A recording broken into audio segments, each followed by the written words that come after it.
Welcome, low ego action heroes and phoenixes. I'm Debbie Levitt from Delta CX, and this is our weekly Wednesday show. Ask Us Anything. Hello, Pump a Latte. I know who that is. I finally made a Twitch thingy only for you, Debbie. Thank you, helicopter friend. If you're giving away who you are, you can say so. Otherwise, I'll keep your secrets. Hey, everybody. If you are not part of our community, why the hell not? Go to dcx.to and join our community, especially our Discord, which is growing and it's active and it's completely free. There's no reason to not join it. It's nice to see it being so active. Hello, Ana Lucia. Hello, Yesterday in Gaming. It is surprisingly active, and unfortunately, our Slack is rather quiet, so please join our Discord. And did you register for our upcoming conference? I've planned a 3-day, completely live, completely remote conference for May 2025.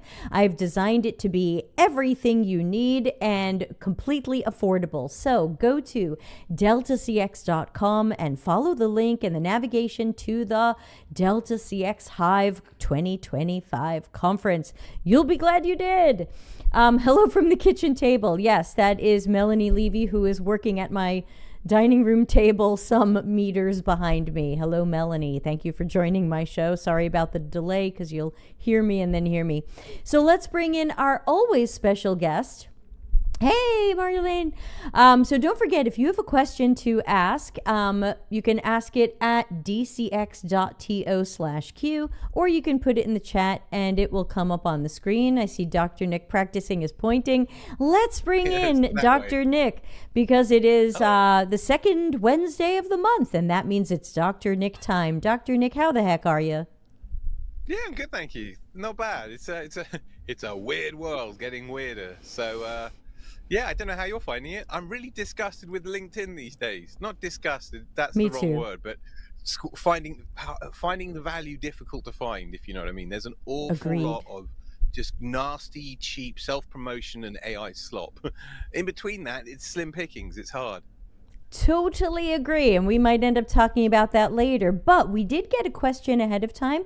So remember, you can send questions 24 hours a day, 7 days a week to dcx.to/Q for question. I save them, I keep them, I hold them close to my heart, and then we answer them on Wednesdays. Oh, Ana Lucia says, please turn up Dr. Nick's volume. Dr. Nick, can you turn up your volume, or do you want me to do it on my end? Yeah, no, I'll punch the gain just a little bit. 1, 2, 3, 4. How about that? Better?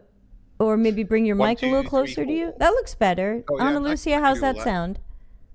Hi, Ana Lucia, how's that? Dr. Nick's dulcet tones. The smooth, smooth jazz, the gentle storm. I wish I had that kind of a voice. Okay, Ana Lucia says it's better. Okay, I'll turn mine down a little bit. All right, we've got a question that came in ahead of time. Don't forget to send in your question. Questions are free. You do not have to tip us, but it's optional and appreciated. So this question is long. It's too long to put on the screen. I'm going to read it out. Feel free to make notes as I read it. And everybody in the chat, how would you answer this question? And of course, after I read it, we'll start with Dr. Nick's opinion of things. So this is the question. Hi, Debbie. Currently, I'm in a hiring process for a UXR role in a fast-growing company with over 300 people. The UX researcher would be part of the design team and will be the first UX researcher in the company. The head of design / hiring manager covers every type of design: graphic, branding, marketing, UX, and UI. While talking to the hiring manager in the team, they seem to have quite high expectations of the future UX researcher. They expect that the person will do research, 1, guide and train others to do research, 2, do research ops, including participant recruitment, tool admin, and repository management, etc. That was 3, and 4, related to that, also increase the visibility of research by creating and coordinating a company-wide hub of insights. I tried to understand their visions and how this could reflect in practice. I also asked about their research agenda and future researcher team expansion. If all goes well, they'll hire one more. The role is not officially senior, nor the pay, but as many job seekers, I would accept it to not stay jobless. Question: if it comes to an offer, how do you negotiate job responsibilities and expectations? How do you align and make sure what is realistic for a sole UX researcher to handle in a fast-growing company? Is it common to redefine a job role and responsibilities if mentioned in a job offer or after accepting it? Any good practice here? So I'm going to take just the question part and I'm going to put that up on the screen. Dr. Nick, I sent you all of that ahead of time so you could take a look at it. Let's answer those questions. Dr. Nick, we may or may not agree on this one, but what do you think? Yeah, I don't think we will agree on this one. That's fine. We might do in parts. I think that's likely going to be a little bit of overlap and probably quite a lot of difference. But we'll see how things go. Okay, the caller, sorry, viewer person, question person. You're in this hiring process in this company with over 300 people, and you've got this big kind of very diverse capital D design function, right? That just is all encompassing. These expectations they have of you, I personally believe them to be realistic and acceptable. However, I'm an old school person, very much like Debbie is. Guide and train others to do research is slightly questionable, but I understand. I understand what the intention is behind that. The research ops thing is like, look, if we've all been recruiting our own participants since the beginning of time, research ops is a reasonably new thing, and it only happens at kind of scale organizations. So that's, I don't think, is that unreasonable or unrealistic for a researcher to do their own recruitment. And increasing the visibility of research and all of that good stuff, you should be doing anyway, because that's just the socialization of insight, and that's, as far as I'm concerned, 101 user research. You should be doing that anyway. So the questionable one really is number one is guide and train others to do research. Other people are doing research. We can't stop this, right? You can't just say, everyone stop research, that's my job, because people hate it and they're doing it anyway. It's causing massive divisions. It's causing heck. What we're having to do, or at least what I'm having to do, is to do damage limitation, which is at least stop people from walking off cliffs and doing really stupid things. And instead they're just allowed to, cut their fingers. So what I'm trying to say here is you've got a big design function. They're expecting an all-star rock and roll kind of senior level researcher by the sounds of things. If you think that these 4 items are not reasonable or not within your wheelhouse or comfort zone, then you might want to step away from this one, because you'll get in there and you get chewed up and spat out. It won't be fun and you won't enjoy it. It won't be good for anybody. This is one of those, sounds to me like I think Debbie and I would have no issue, apart from the political shit, with number one, no issue actually doing this role, right? It's one of those.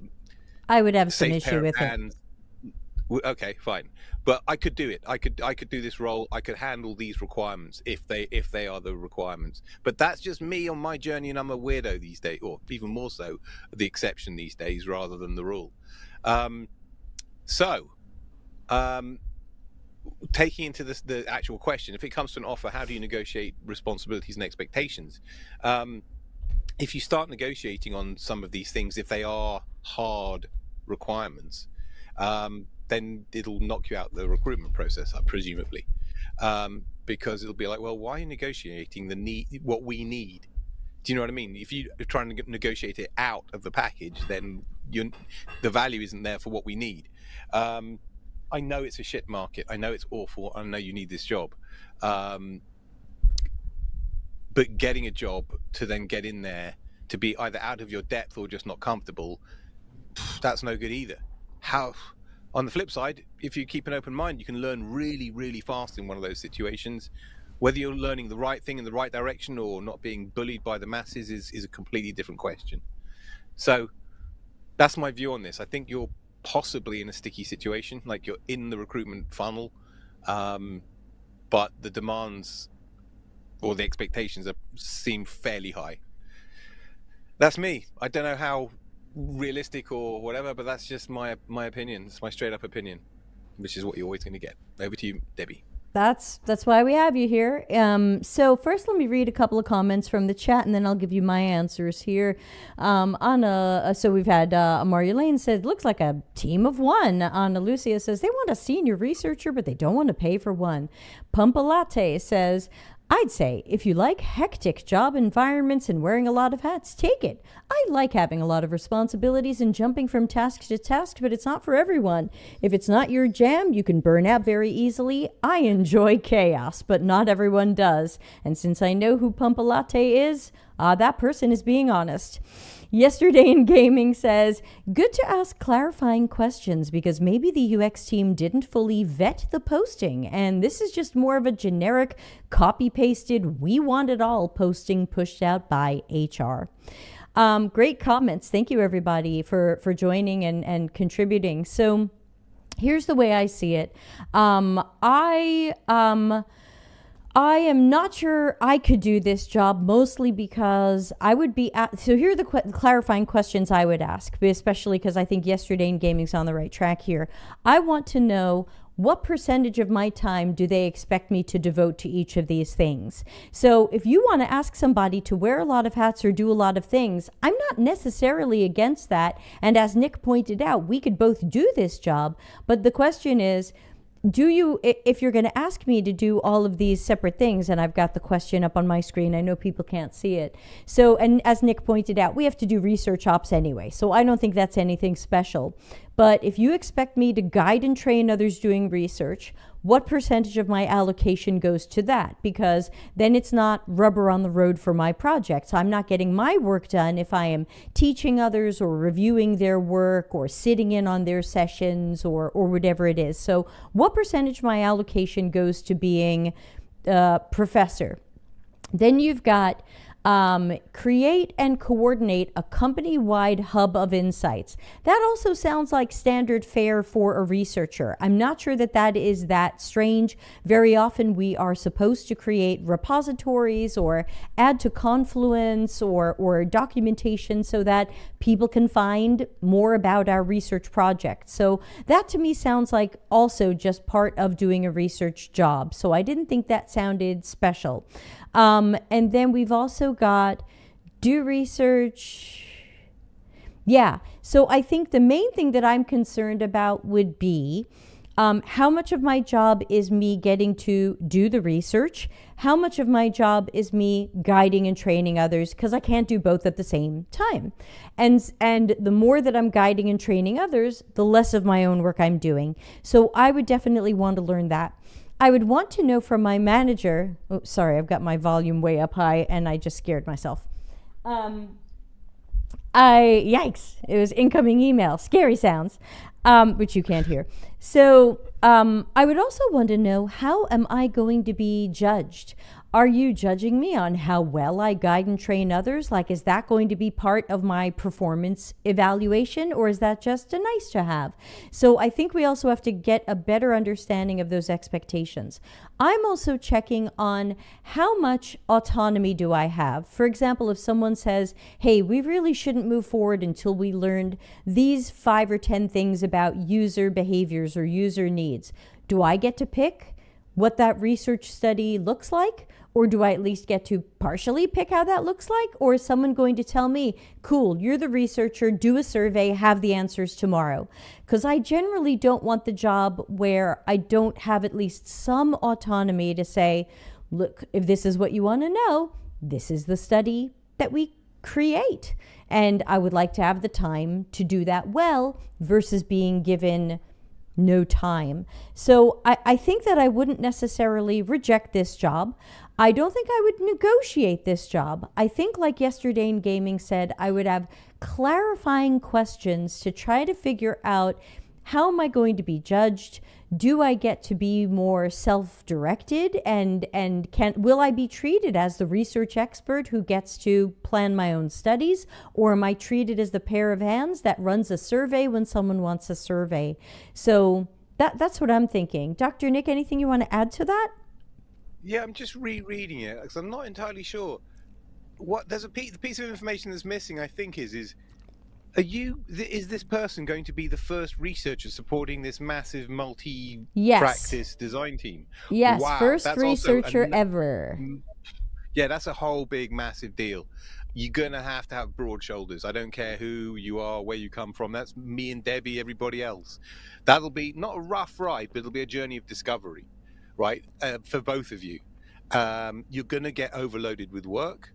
As people understand what goes on, then you've got all kinds of prioritization problems, and just you'll drown. And then they'll And be you're like, "Well, going to look, I need need a six." thick skin and resilience as people act like you're there to be their survey taker. Yes, or order taker. Like they'll say Right. to you, Nick, I want you to run a survey for me. I want that survey to say, what do you want me to build? Which feature do you want me to build next? This kind of garbage, and We they'll get worked really hard upset on at you when this. you Do say, you like it? yeah.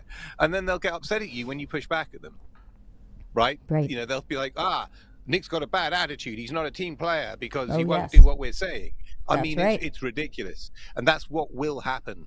We've Right? both seen And that. if you don't do that, you will be carried around from pillar to post by them. And you'll hate your life. And they'll hate you and they'll use you. And it's just going to be a really unpleasant thing. You'll then say to your boss, look, I'm drowning here. I need 5 people. And they'll say, sorry, you can have 1 in 6 months' time. And it's going to be difficult.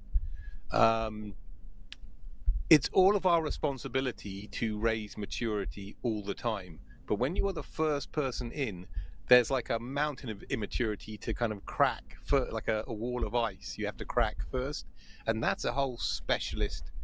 That requires experience and a very specialist pair of hands, in my humble opinion. You cannot guess at that stuff. There's specific strategies required and ways of communicating. It's a difficult situation, to be fair. I wish you the best of luck. I would imagine they've got an awful number of applicants, and I don't know how far down the process you are. I guess just hang on for the ride. I know what some of these organizations are like. If you ask the questions like Debbie is asking, and they're completely reasonable, good questions to ask, they will look at you as a troublemaker or somebody who isn't flexible or all of these other things.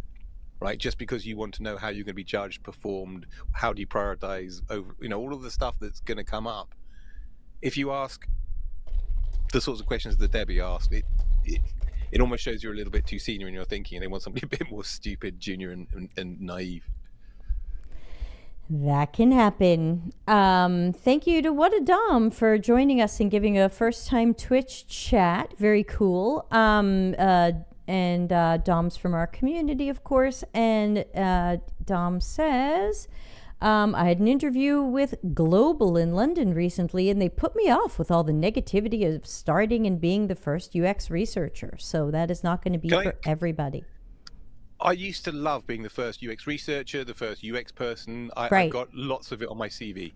I used to run at them, and recruiters used to come to me specifically because of it. Right. This was all in a world before product management, right? So I would go in and people would listen. Now when you go in and you try to do exactly the same job, product managers try to tell somebody with 20 years of experience that they're wrong. Yeah. And to do what they say. Yeah, we just run a survey, or I'm just going to call 3 customers. I've had so many product managers. They're not all bad, but I have so many product managers say to me, look, if I can call 3 customers and they like the idea, it's validated. We don't need more research. Yeah. And this is the struggle. And like I said, any condescending or not condescending, any condescension, any contrasting views are seen as troublemaking or, difficult to work with and all of that bullshit. Yeah. We have another question that came in anonymously. If you want to ask your question, you can ask it in the chat, or you can also send it to, at the top of the screen, dcx.to/ Q for question, and that will come into my email and I will copy paste it. Nick, this one's a little bit long too, so I sent it to our LinkedIn private messaging because you're not in our Discord yet. You got to join. Pumpa Latte says, being first one is not a bad thing. It's definitely though, but as Debbie said, nowadays you need to have a thick skin and know what you're doing. Not anyone can be the first researcher, designer, etc. Yeah, you've got to really be able to plan work and execute work. You really need a lot of strategy and tactical experience and knowledge, and you've got to understand what they expect. I'm going to put the next question up and I'm going to read it out loud. It's a little bit long, so I know the font is a little small, but it goes a little like this. I was mentoring a transfer from multimedia design to UX for about a year. We did mainly UI because that's what was needed, but I still explained more of the whole UX process. Now they only talk about sketching, they don't listen, etc. My multidisciplinary team are glad that they're no longer working with them. A coworker and I brought it up again and again to our managers, but they just aren't doing enough. This is actively going to create problems in the UX environment the longer they are here. Is there literally anything else I can do?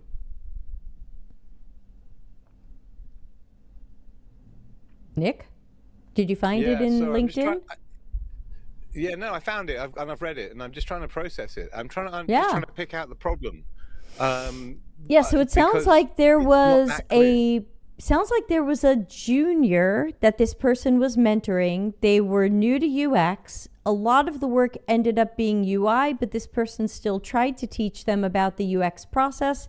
And it sounds like that person has been difficult to work with, doesn't listen, and just focuses on sketching. And it sounds like this person is afraid that they are going to create problems for the UX team by being over-focused on the wrong things. Yeah, I got you now. Okay. That sucks. Well, I don't know what do you do? I don't know what I do about that. I mean, you brought it up again with the managers, but they just aren't doing enough. Now, when you say aren't doing enough, what are they actually doing? Have they actually communicated this to them? Is it in a review, a 360, or something? Because there's a process for this stuff. It doesn't matter where you are. There's a process for verbals and then writtens and then whatever out the door. But there's ways of getting rid of underperforming people or people who are doing inappropriate wrong things. I would just show them the quality of the work, and I would, show your manager what the impact of this is. When you say create problems in the UX environment, the way Debbie explained it, I think what you're basically saying is keeping us immature. It's holding us back. It's still too UI focused and not really behavioral or needs based. It's just let's draw stuff on a 960, which is classic UX UI. I'm sorry, I can't massively help because again, I'm really no good politically. I'm too much of a straight shooter, tell it the way it is, all of that kind of stuff. This, for me, it's evidence and awareness. So here's the evidence, here's the work, it's crap. Here's the manager, here's the project. Things should work out. Either they should get some training, some mentorship, something to help improve them, or they can get moved sideways to another team where there's better chemistry or expectations, what have you. Sometimes UI people are moved to the marketing team where they can go to the marketing team and do their UI work and make things pretty and fit in better. Yep. So here's my answer to this. So normally when I hear stories like this, I realize that the team and the manager probably does not have any sort of framework or paradigm or whatever you want to call it for assessing people's skills or work. They don't know how to assess the quality of work. And so this person, even though they're problematic, is not doing bad enough for a manager to take more action. Pampalate says, all business cares about is revenue and user acquisition. If you show design is impacting either, that's gold. That's something interesting. But I hear the question talking about, I think this is going to reflect badly on the UX team. them. People hate working with this person. And you would think that that would be enough for a company to move a person or remove a person. So this is where I recommend to teams and managers my framework for how the standards I have for people's work. And I call it CATE, C-A-T-E. And so when I'm assessing people's work, as you could do with this UI person, I am looking at C for critical thinking. Are they using any critical thinking in their work, and how could that be improved? A for attention to detail. Do they show attention to detail? Are they doing things consistently? Is their work inconsistent? Are they catching all of the little pieces that we should be catching? T is technical excellence. If they are doing UX work badly, then they might be exhibiting poor technical excellence or technical non-excellence. So again, these are three things that they might score badly on. And then E is for evolution. And from your story, this person would score very badly in evolution, because E for evolution means when they've been coached or mentored or received feedback on their work, they've taken that on board. They've been coachable and they've been able to not make the same mistake again, or be able to grow and improve. And so if this person is not growing and not improving, and they're not listening, then they would score badly for E for evolution. Hypothetically, if your manager had such a framework in place and were reviewing people's work, and this person was scoring badly and didn't improve over, say we give them a month to improve or whatever it might be, then I would be recommending moving that person to another department or possibly firing them, whatever makes sense. I don't like to see people lose their jobs, but I also don't want to see the wrong person staying in the wrong job. Pumpalate says, yeah, good point. Do you have one-on-ones with your manager where you go through the tasks? So I would be recommending to the manager that they make sure they have some sort of framework by which we can score or measure the quality of someone's work. And that way, if this person's work is that poor, you have some sort of paradigm or score that can reflect that. And then we can say this does not meet the standards for our UX department. If you cannot start meeting or beating these standards, you would not be someone who can stay. So any manager who is reviewing other people's work, and managers should review people's work, especially a more junior person like this who just transitioned a year ago, they should be reviewing work, and they should have standards and potentially a scoring system. And that way we know when someone isn't meeting standards. Nick, you're smirking. Yeah, because that's never going to happen, because most managers haven't been practitioners or haven't been practitioners for any length of time, in which case they can't do this stuff. They don't have the knowledge, they don't have the experience, they can't support and mentor and coach. They just don't have it. There's too many, accelerated leaders out there. This is the problem. There's no continued professional development anymore. I and Debbie grew up in an office sitting next to or on the same bench of row of desks as a lead or a senior who I could ask and pester how to do a thing in Azure, which methodology should I use, what does this mean, all of those sorts of questions. It's all gone. And on the side of that, because they've got this thing I'm calling social media ego, because everybody's the CEO of their own planet right now. Nobody can learn. Nobody's open-minded. Everybody knows. Everybody's got this front, and that front is like a force field. So you put this force field up, but it also means that nothing comes in. And this is the heart of so many of our problems today. I just keep returning to this same central kind of hypothesis. It ain't about working from home. It ain't about any of that stuff. It's literally no one's learning. No one is learning because they've shut their brains down, And I find that a lot of teams have no standards. And so if someone is doing bad work, nobody cares. And it's also how product managers and others have tried to take over our jobs. If nobody is checking if a product manager is doing research or design well, then they're allowed to keep doing it badly. And if we don't set standards for the quality of work, that's how you end up with people either on the UX team or outside of the UX team doing UX work badly. Low standards. Or in many cases, not doing UX work, doing design and then putting it into production or putting it to engineering to go to production. That ain't UX. It's not even close to it.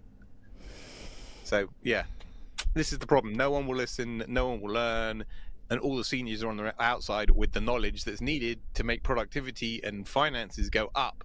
This is the central problem to the world. And the gatekeepers are a bunch of millennials.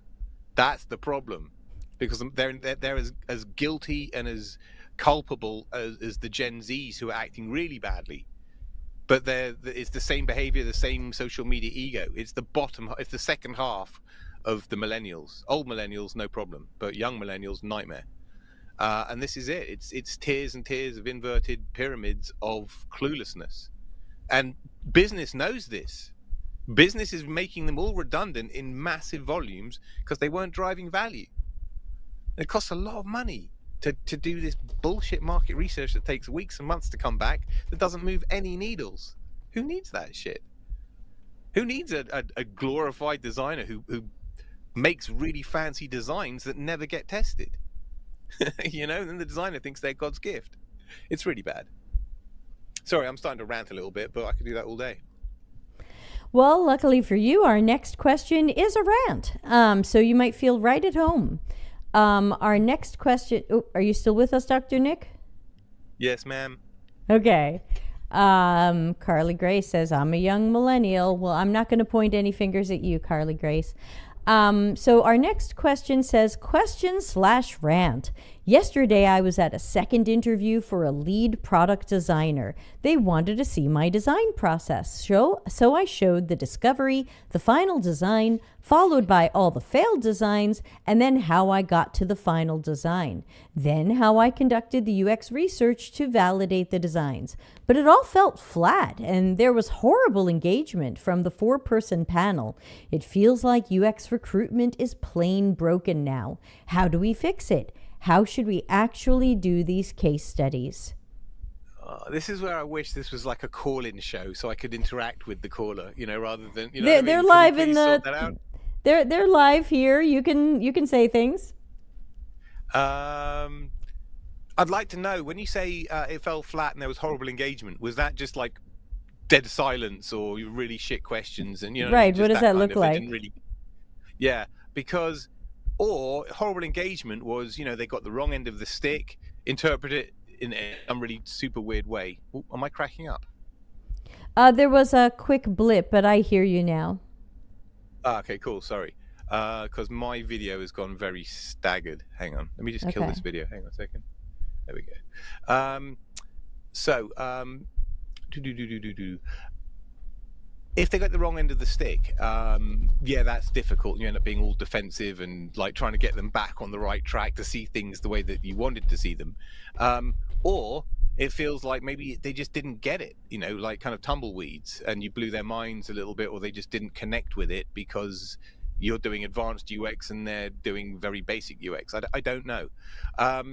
So your question was like, it feels like UX recruitment is plain broken now. How do we fix it? How should we actually do case studies? Well, UX recruitment has been broken for 10, 15, it's like it's permanently broken. It's never been fixed. I used to scream about disrupting recruitment and no one cares. So I gave up caring. Recruitment is broken because of what I just said about the millennials hiring Gen Zs. It's all defensive hiring. People are managed to convince somebody in C-level to hire them, but they haven't got the requisite experience, and they hire in a whole pyramid of people beneath them that they think they need, not that they actually need. And that's where we're at. So recruitment is broken on all sides of the table, the HR side, the recruitment manager side, everything. It sucks for recruiters, it sucks for hiring managers, it sucks for everybody, and everyone's lying with AI right now. So ATCs are being tweaked. It's just getting harder and messier. I'll give you a little exclusive. You'll chuckle at this one. Ooh. I'm not applying for jobs. I'm very happy where I'm at. But a job came up for a fintech company that I heard on the radio. And this radio advert made me laugh out loud. And I don't normally That doesn't happen. And they're selling on ease of investment. How easy it is. Even a baby could do it. It's AJ Bell, if you know them in the UK. And I was like, I love it. They're selling on UX, they're selling on usability. And that's a really great distinction, especially to an older market, people with disposable income, all that kind of stuff. So I'm going through LinkedIn and it goes, we think you'd be a great fit for the head of UX at AJ Bell. And I'm like, wait, what? Cool. So I hit the apply button, right? And after I hit the apply button, I thought, hey, I better read the job description. And they go through and going through it, right? And it's all tick, tick, tick, tick. Yeah, no problem. And it goes, we were really somebody with an academic background who understands UX and psychology. Or no, they use the words UX psychology. I was like, oh, hey, I invented that shit. Great, let's go. I very much doubt I'll ever hear anything back from this company. That's my point. That's my point, right? I'm probably the perfect candidate for them, probably like the most perfect candidate. But because of this broken recruitment process, there's no way that I'm going to get through to the hiring manager, and the hiring manager is going to recognize what. There's just so many layers of crap in between that. It's never going to happen. And if that's me, if you know what I mean, and you're thinking, well, Nick, you must walk into jobs. Not necessarily. I don't. Right. But this is the sort of job that I should walk into. I should bubble right to the top of the pack. I've got everything that they need, except a long history of being a leader, which is always a sticking point. It doesn't matter. I've been leading my whole fucking life, right? It's just I haven't had it as a title because I don't like doing administration all day. I like doing practitioner stuff rather than signing off holiday requests and sick leave and the other shit that goes down. Right? Seriously, that's how I want to spend my day and career, and that's why I'm bloody great, because I don't do that stuff. Sorry. UX recruitment is plain broken. How do we fix it? I guess the big takeaway for you guys is stand out from the rest. But you have to understand, and you're going to have to play some games here. And I hate saying this because I'm not a game player. You have to lean into their social media ego. Right? And I paused for some weight there, because you have to understand that a lot of these hiring managers are all fluffed up peacocks, if you want to look at it that way, right? If you go around going, like I do, you're not really a peacock, you're just a robin. You're a pigeon. You're a pigeon, thank you. No one likes that, and they don't respond well to it. Witness lots of stuff fights and shit that I've got into, okay? That's not a good approach.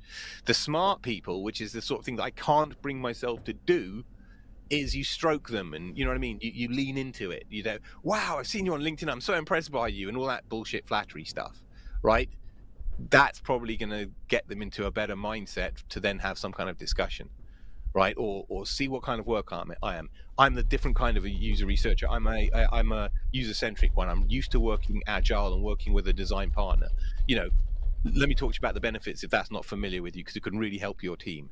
Do you know what I'm saying? You're leaning into them rather than kind of, you know what I'm saying, trying to find where you fit in.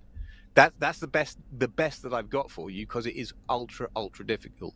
How should you actually do case studies? Just how you always have been. Like you said, show your process. Less is more. When I say less is more, no one's reading anything anymore. So just concise, quick, nicely designed, but less, if you know what I mean. So they can understand what you're doing, and most importantly, the value to the product or service or team. If you can do that, then great. I mean, that's why I feel like where we're at. But I haven't been out on the interview trail for a good few years now, and I know the world has got a lot more difficult in the interim. So those are my best guesses. That's all. I have to preface that, or contextualize that with, I'm literally guessing at that stuff. I don't genuinely know. Yeah, and Pumpalate says, we don't know if the problem was the recruitment or the presentation. Could be both. Pumpalate says, I also felt that once 3 years ago after a design interview, and I understand now, looking back, what my presentation lacked. Now that I'm wiser, I know it was my speech. And so, and the person who posted it said, I guess I felt a series of questions that were to match me to their current environment, like, how do you work with developers? And thinking, that could be really different, as I work with offshore ones at the moment and they're interesting to work with. But I think it's common to ask someone in UX, how do you work with developers? So that to me doesn't strike me as poor engagement or necessarily a bad process, because that sounds like a common question. So I wonder if we're just missing pieces of the story here. Yesterday in Gaming says sometimes teams hire people who won't be perceived as a threat to others, rather than hiring the person who would elevate the entire team as a whole, but may be a challenging experience. I'm curious what your thoughts are on UX teams. Oh, this is a question. All right, so we have to put up Carly Grace's question first, and then we'll get to yesterday. I thought it was a comment. Sorry. All right, let's... Yes. There was a thing, just quickly, you said the question was, how do you work with engineers or something along those lines? Yeah, right? How do you... There's something about that question. And I think, you're right. Like, it's a common type sort of question. How do you work with marketing? How do you work with functions? That's right. Cool. I get that. But there's something about that question that's slightly off. Like, it's a phraseology thing. It's like, is it, how do you like to work with engineers or whatever? I don't know, that it's a weird thing, because some of this stuff, it betrays a level of maturity or product delivery, if you know what I mean. Like, I'm always working with engineers because that's what we do on product teams. Whether I like it or don't like it is not relevant, because that's part of the job, kind of thing. No, it wasn't how do you like it. It was how do you work with developers, and well, yeah. I don't think that's an unfair question. And you can give a best case scenario, and you can give a, hey, generally it goes like this, but it would be better if it went like this. Like, they just want to hear that you're collaborative. Well, yeah, no, of course. If that's all they want to hear, but maybe they want to hear, you're responsible for writing the tickets and handing them to the engineers, or something similarly wild. That's what I mean by lack of maturity. Anyway, go on. Yeah. Yeah, I mean, ultimately, who fixes UX hiring? UX leaders. But if they keep putting shitty UX leaders into place, and they keep putting in yes men, women, and others to the product VP, then UX hiring doesn't get fixed. I look at the leaders on this one. So, blah. Carly Grace asked a question. I'd like to put it up. We only have about 20 minutes left today. So, and now I don't know why I'm getting a... Okay, let's try again. Carly Grace says, do you guys have any recommendations for how to get into the UX conference scene? I assume this is as a speaker, Carly Grace. I've participated a lot in the responsible gambling research conferences, which is my focus at work. But for some reason, I feel like it's a bit harder in UX, and the conference quality is also different.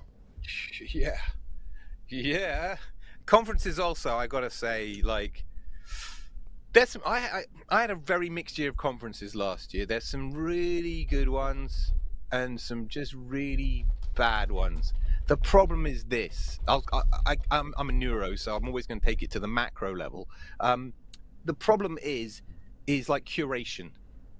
That's the biggest problem, because curation and ticket sales, and therefore profits, are inherently linked, right? So they're gonna want you to put bums on seats, to put bottoms on seats, to sell tickets. That's ultimately why you ask a speaker to attend. Yes, you want to have education and the right theme, and you know what I mean, but it's really to sell tickets, because what's the point of putting on a conference? The conference is there to sell the tickets, to hear speakers, and to learn and progress. I'm finding that there's number one, I don't apply to conferences. I've never applied to a conference. I get invited to conference. And if I don't get invited, I don't speak. And if I do get invited, I speak. It's really that simple. But these days, in the past couple of years, conferences want Dr. Nick Fine to put the bums on the seats, but they also want to put the words in my mouth. And I won't do that. That's the problem. Right. I've got an agenda. I've got my own agenda as Dr. Nick. The reason why I fight the way I fight on LinkedIn, the way I've got my profile, is because I'm trying to change the world in a certain direction. I'm not here to be a show pony. I'm not here to be a mouthpiece. I'm not here to only put money in conference pockets. I'm happy to do that, to sell the conference, to put, but I need to be able to do my bit at the same time. So it's a balance. It's, if you give me the opportunity, I'll sell you the tickets, but I need to say the things that I need to say. Many conferences are very happy for that to happen. Some of them are very not okay for that to happen. That's the way of this world right now. I find personally, my own personal observation, that things are getting much more narrative constrained. That curation need is gone up a lot. And some of it is just genuine cluelessness. It's people who are running conferences who really don't know what they're doing. And that's awful, horrible thing to say. But they're there to make money and to do the conference, not necessarily to change the UX world, if you know what I mean. That's more like Debbie and my remit kind of thing.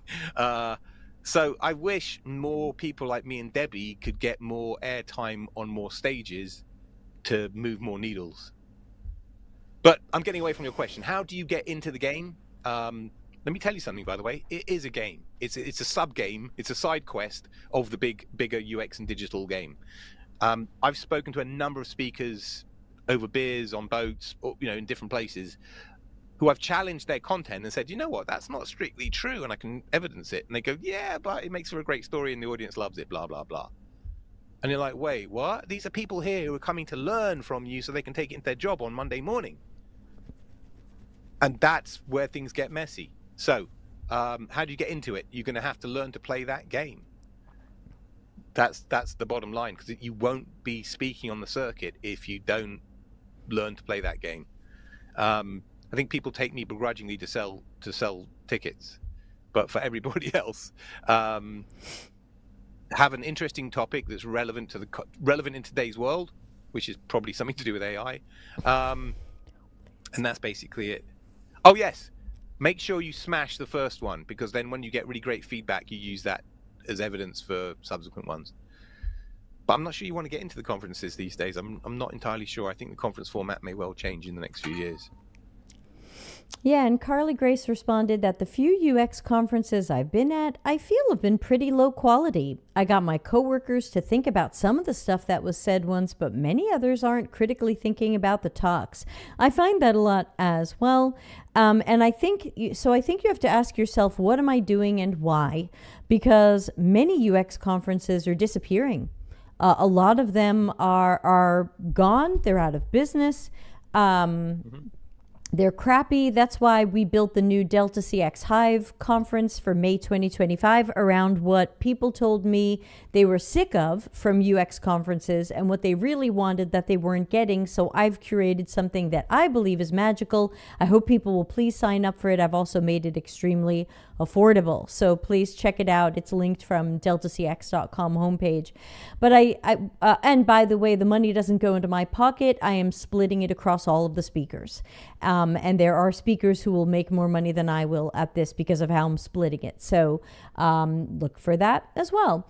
So I think the question, Carly Grace, is what are you doing and why? Because I think a lot of UX conferences are losing popularity. They're losing audience, especially the ones that are in person. They're becoming too expensive to run.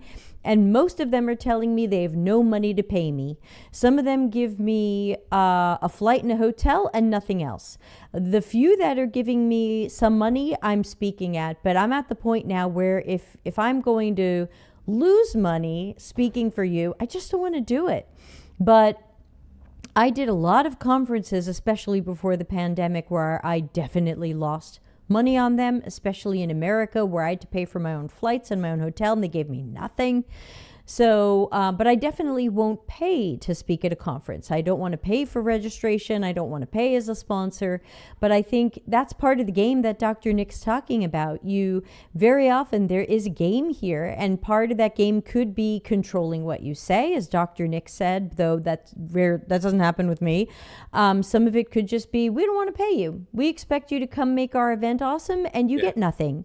Maybe you get a hotel room, maybe you get a flight, but you get nothing else. Sometimes they expect you to pay for your own ticket into the conference, which is ridiculous. So I think that you just have to be very picky, and you have to think about what you're doing and why. and who it's reaching, because I'm not even sure who's going to these things anymore or why. I went to a UX conference a few weeks ago. I recognized nearly nobody there, and I used to go to conferences and see the same people year after year. It was like summer camp reunion, and now it was a lot of students and newbies and people I didn't know. And that's not a bad thing, but it's just, I don't know who these people are, and I don't know if they can run with what I was saying. So Pumpa Latte says, my thing with UX conferences is that I don't learn anything new. It feels like they're saying the same thing they used to say 5 years ago. The only thing new is AI, and I don't want to hear about it. Ana Lucia says, not to mention conferences in general can get bad PR. In the past few years, I can remember quite a few who were involved in some not good stuff. Yes, there were a few conferences that had some big scandals, and I think some of those have gone out of business. Yesterday in Gaming says, yeah.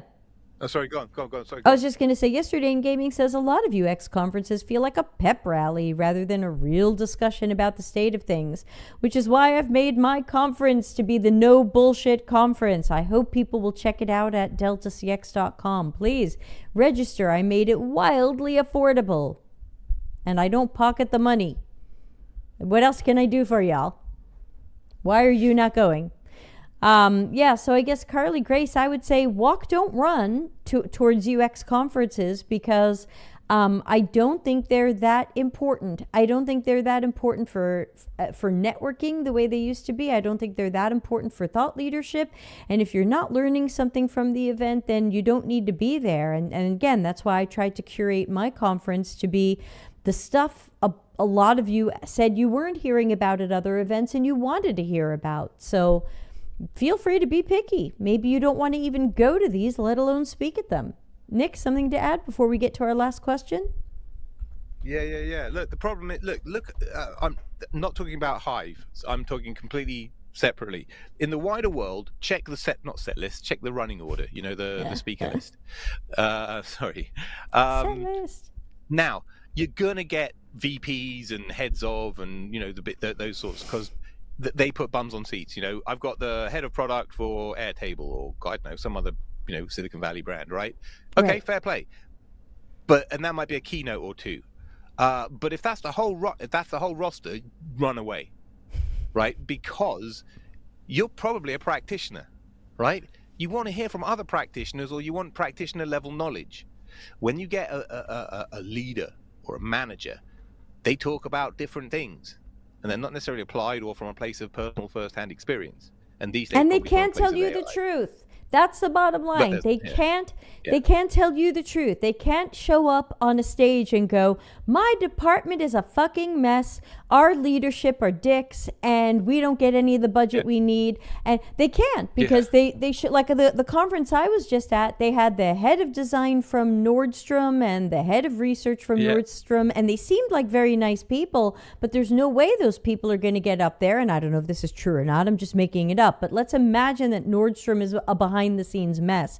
There's no way they're going to get up at a conference and go, thanks to Nordstrom for paying for my flight and hotel to come here. They're all a bunch of dicks, and our processes are fucked, and our users hate us. And again, that might not be true for Nordstrom, but I'm just saying, whenever I see leaders and some practitioners who are coming, especially if they're going to talk about something that happened at their job, like a case study or a technique they tried, you are usually going to hear the sunny side up version. You are not going to hear like, hello, we fucked this up from end to end. Our VP of product is a dictator, and half my department quit last year. And so I feel, then again, that's why I'm trying to curate the brutally honest conference. Sorda Dagny says, I've seen conferences be more of a sales tactic for UX related tools rather than material, but lends to interesting socializing. Yes, definitely a lot of UX tools showing up to conferences and trying to promote themselves to us, either at sponsor booths or some other places. And if you're interested in tools, then okay, you can go talk to those people. But the last conference I was at was sponsored by D-Scout. I think by now most of us have heard of D-Scout. And so, what's the purpose of D-Scout being there? Yesterday in Gaming says the Brutally Honest conference has a nice ring to it. Yeah, I mean, I'm calling it Delta CX Hive, but it is definitely the no bullshit conference. Nick, your thoughts? And then we have a last question. No, Ana Lucia, don't forget to register for the Brutally Honest conference. Registration is open, y'all.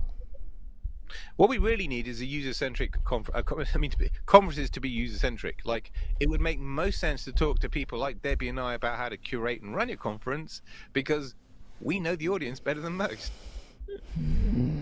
Yeah. I know. I know.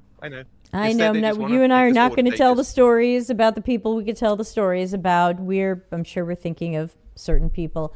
Let's go to our last question, and then we'll wave to everybody. So this was from Yesterday in Gaming, who said, sometimes teams hire people who won't be perceived as a threat to others, rather than hiring the person who would elevate the entire team as a whole, but may be a challenging experience. I'm curious what your thoughts are on UX teams. Do they fall into this more or less than average compared to other industries? Are they more open or closed off? Wow, good question. But it's not a UX thing. I think that's just a kind of a world thing. If we look at like industry in general, like all the practices, all the verticals, whatever. Again, this comes back to social media ego again and senior exclusion. Seniors and people with experience are seen as a threat to people who haven't got the experience. So you get defensive hiring and all the stuff that we see. And that's, I think, what you're describing here, who won't be perceived as a threat. So you hire someone who's dumb or inexperienced and kind of malleable and junior. And we see an awful lot of that. What are your thoughts on you? Yeah, it's the same as anything else, I would imagine. Although there are some parts about UX, as in the research and maybe also design, that it's just like, well, anybody feels like they could have a go and call themselves senior at, which other practices don't feel like you'd get away with that. It wouldn't float. Do you know what I mean? I know we're running out of time, so I'll shut up there. I think that's pretty much it. It's a world thing is the answer. It's an ego thing. If you challenge their ego, you're probably not welcome. Yeah, and I think it really depends. There are still some projects that expect me to come in and really get it done and be a bit of a change agent. And so those are the freelance projects I've taken in the last 6 months. The traditional jobs that I've applied to, they generally don't want me. And in fact, I've had the benefit, you might say, so let's say I've applied to Job X and it's manager, director, leadership, and I know the people working at Job X. I know a couple of people on the UX team, and Job X rejected me. They did not want me to be manager, director, whatever. I've had the UX team of Job X come back to me later and say, oh my God, this is who they hired instead of you. This is what this person is like. And considering that's what they wanted, I can see why they didn't want you, because this guy barely understands UX, isn't leading us at all, or is leading us straight into hell, or just says yes to everything the VP of product says. And so I'm not surprised. And I feel kind of lucky, because sometimes we get rejected from jobs. We go, what did I do? What didn't I do? Where did I go wrong? Why didn't they want me? And it really can be that blessing in disguise. And when people come back and they say, we wish you'd been hired. We pushed for you. They hired this other guy who, of course, was just going to do everything the VP of product wanted. And so I think that that's where a lot of this stuff, goes bad. I don't think UX is more or less susceptible to it than other teams. I've heard some stories like this from engineers or QA or product managers. I think it's increasingly getting uglier in tech for everybody, which is why my new book is Life After Tech. But But I think that I think in UX we've just kind of noticed it more because we are critical thinkers, we are problem finders and problem solvers. Yeah, Ader says that even happens outside of tech. Yeah, I think this is definitely somewhat universal, but I think because of who we are, we're noticing it and we're going, hey, wait a minute. And so I think that you're right, that companies tend to want the person who's not going to make waves over the person who might make waves. And when people say to me, "Oh, Deb, you haven't found a full-time job yet. Do you think it's your gender? Do you think it's your age?" And I say, I think it's because my personal brand is I'm going to come in and probably make some change. And I think a lot of companies want to stay the same, and they don't want the person to come in and notice the problems and talk about the problems, because if companies wanted that, call me, and again, I'm doing some work for a startup right now and I'm happy with that and I hope it grows and continues, but I've got a few extra hours each week. Call me, I'll fix your stuff. Call Dr. Nick. There's plenty of us out there. Call Robert Powell. Call, there's so many people out there who are strong at this. And Joel Gill, who's disconnecting from Shell. I think there's so many wonderful change makers out there who are available. And why aren't our phones ringing off the hook? Which is something Dr. Nick have been saying. We've been saying this to each other since the show started 5 years ago. Why aren't our phones ringing off the hook? Because we're threats to empires. It's quite simply. That's I will tell you the emperor's not wearing clothes. That's not what I heard. No. I will tell you that. Hey, what did you hear? So it's all, I don't know what to say moving forward. It's all about getting the experience back in again. And that's what I love about the company that I work for currently. I will be working for the foreseeable future. Hope so. Is I said to a very, very senior, very long-term one of the leaders there, I said, "Hey man, listen, I'm worried that some of my change-making stuff is a little bit too close to the knuckle. Too change-making. I might be pissing some people. It might be too changey. Because no one hires me without expecting change, just like you said. Because you wouldn't touch me with a barge pole if you wanted to stay the same. I said, I'm worried that I'm touching nerves, and he said, Nick, well, how do you know those aren't nerves that didn't need to be touched? Right. And I was like, okay, thank you. I love that. Thank you very much, Because I always assumed that touching nerves was a bad thing, because that's kind of like, Nick, you're pissing people off again. But sometimes, unfortunately, change is painful and people don't like it, but it has to happen anyway, as long as no one gets hurt or injured or, illegal, etc. Now, I'm going to throw an idea out to everybody who's watching live, and I want everybody to get some emojis ready in the chat, because here's what I'm going to say. How many people, emojis up, would like to see Dr. Nick sitting next to me in my house on Wednesday, April 2nd, to do a live show physically together in the same room? Dr. Nick, should Dr. Nick get on an airplane and come sit with me and possibly Melanie? Here comes Melanie. Hold on. You have to lean in more. You only have thumbs up. We've got Melanie's thumbs up. Pumpalate says me with tequila. So evidently Pumpalate wants you drinking tequila while we do the show. That's the one Ader thing says I can't do. I can drink other things. My nickname at university was Tequila Nick, and I got to the worm regularly, and now my body rejects the stuff. It's on the How no about list. some fine Sardinian wine? We get you some fine Sardinian wine. Totally fine. Yes. Okay. Some lovely vino. So, Dr. Nick, take a look at some easy jet flights. If you are so inclined, it would be great to have you on the Wednesday, April 2 show. Yesterday in Gaming says, do it. And now my husband is writing in and says, make a plan. So, see if you can get here April 2, which is a Wednesday. Yeah, I mean, we could always try to move the show for you if we need to, but I've got school that Thursday, Friday, Saturday, so you're going to have to Melanie will have to entertain you for the evenings. But yeah, we do this show every Wednesday. Take a look at some flights and see what April 2nd might look like for you. If it doesn't work, we'll do a special live show just for your ass being here. It will literally just come down to the cost of and availability of flights. I work remotely. Well, my whole company does. We always did before the pandemic. So working from Sardinia is no different to working from Shed. Totally true.